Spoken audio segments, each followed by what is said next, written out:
When I was responsible for the Coca-Cola business in Latin America, we were in Brazil thinking about, roughly the 250 million people in Brazil who live in poverty. And so we were in the barrio and walking and thinking about different packages and returnable packages and small sizes where we could create more affordable Cokes for this lower income marketplace. And as we walked through it, for whatever reason, as I looked around at the faces of the people in that market, it became evident to me. It was like walking into a wall of jello. I kind of stopped and I said, these people need a lot of things. What they don't need is a Coke, because the fundamental needs that they had were not being met. And it didn't seem right to me, that's the only way I can think about it, that with as much influence and power and distribution, might, and marketing, that we were thinking about it the wrong way. I guess the first thing that we're beginning to really recognize is that the age of having just an economic model, say a profit-driven organization that isn't interested in having a larger impact, and the age of having a mission-driven organization that is not worried about having a clear economic model are really over. Personally, I think that the biggest issue we have right now, not only in business but also in politics, is leadership. And we're operating out of an old paradigm of leadership.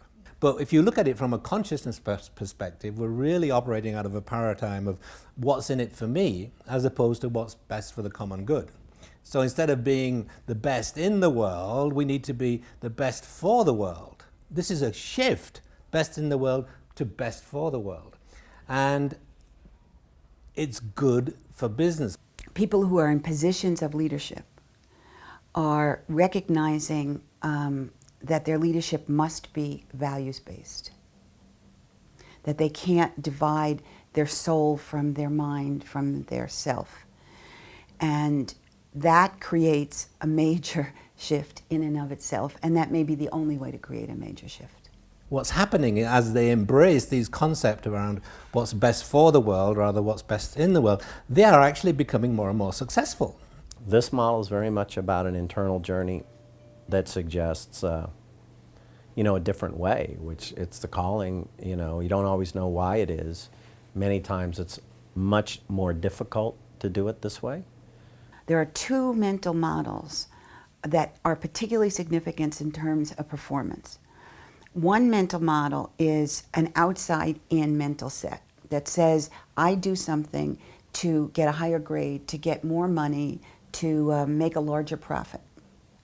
And people where their mental set that's trained into them is, let me do this better than you, let me get more money, more grades, more stars. Their capacity to think strategically, their capacity literally to perceive options diminishes. Another mental set is what she calls a growth mindset. And this mental set says that I do something to, I meet challenges, I face challenges to grow my own capacity or to grow the capacity of the community. Their strategic capacity expands. In other words, they perceive more options in the world. This is no small thing. What it means is there's a different way of thinking. Now this totally coincides with my experience too. Over the past 10 years, we've mapped the values of over 1,000 organizations in over 50 different countries. And what we found is that the organizations where they have a current culture which has a strong set of values, which not only align with people's personal values, but also align with what people would like to see as a desired culture, these organizations are the most profitable by a long way. There's actually so much evidence these days to show that values-driven cultures produce high returns, high performance, and simply the best companies on the planet to work for. And those organizations are naturally attracting the very best talent there is, because people now have a choice. Who wouldn't want to work for a thriving, economically viable, abundant organization where they're having an impact on the world at the same time? The one I tend to use is Pepsi-Cola just because I know it very well. A competitor, Coke, it's an easy compare and contrast. They're outperforming the category. They're outperforming most food companies in return on investment. They've got a huge international business that's growing faster than their major competitor, in this case Nestle, Coke, or Danone, 5 or 6x what their major food and beverage competitors are growing.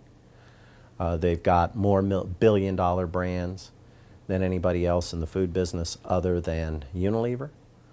And they are attracting, retaining, and maintaining one of the strongest management teams in the consumer products business, and they're not losing them. And I believe it's deeply held at their senior management ranks that that's their mission. That's what they're about doing. I don't think it's greenwash. I don't think it's public relations. I don't think it's image. I think they truly believe that this is the best business strategy for them. It's the best way for them to attract the most talented people. It's the best way for them to win. Being values driven attracts talented people and also allows you to keep talented people because they like to work in a values driven culture. You can pay people a lot of money, but if you treat them like hell and you beat them up and you use them like they're a machine and that, you know, there is no humanity in them, they might comply and they might even work hard for you for a while, but they're never going to give you their best.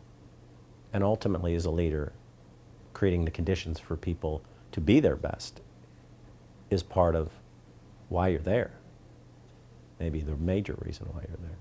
And one CEO said to me, well, my leadership team is all from the top 10% of the top 10 business schools in the world. Why can't they think together?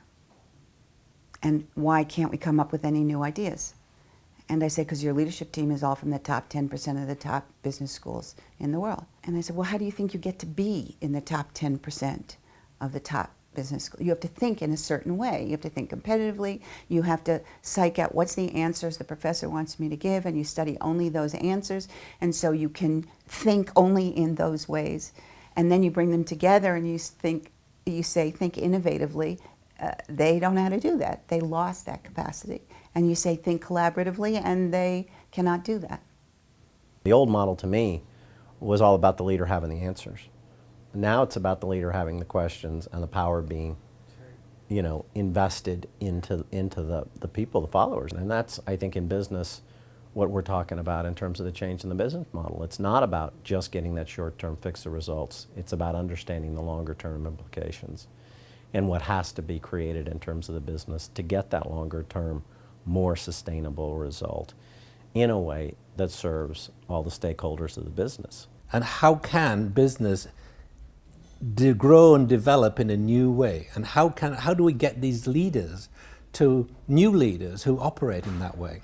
Hearing that calling, you begin to realize you have to make the change, that the journey is not something you're doing out there to fix anything, that the journey is a change in how you perceive yourself, the world, what you're doing.